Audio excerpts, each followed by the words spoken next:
মা আসছি। কোথায় যাচ্ছিস? বারে আজকে পড়া আছে না।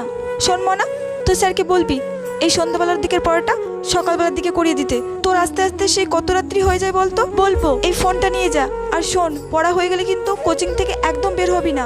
তুই আমাকে নাহলে তোর বাবাকে যে কোনো একজনকে ফোন করবি, আমরা গিয়ে তোকে একজন নিয়ে আসবো, ঠিক আছে? আসছি। সন্ধ্যা 7টা বেজে গেল, মেয়েটা এখনো পর্যন্ত একটা ফোনও করলো না। আর আমিও যে একটু এগিয়ে যাব, রাস্তাঘাটে এমন অন্ধকার, বেরোতেই যেন ভয় লাগে। অন্যদিন তো মেয়েটা অনেক আগেই ছুটি হয়ে যায়, বাড়ি চলে আসে। আজকে তো দেরি হচ্ছে কেন? মা, মা, আমি এসব কি ভাবছি?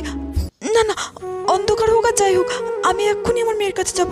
ও মা, মনা, তুই ফোন করলি না, একা একা চলে আসলি কেন? তুমি যে ফোনটা দিয়েছিলে ওই ফোনটা তো চার্জই শেষ হয়ে গেছিল, সেই জন্য স্যার বাড়িতে দিয়ে গেল। আমি কত চিন্তা করছিলাম জানিস, এই সমাজে মেয়ের মাদের এইভাবে ভয় কাটাতে হবে রে।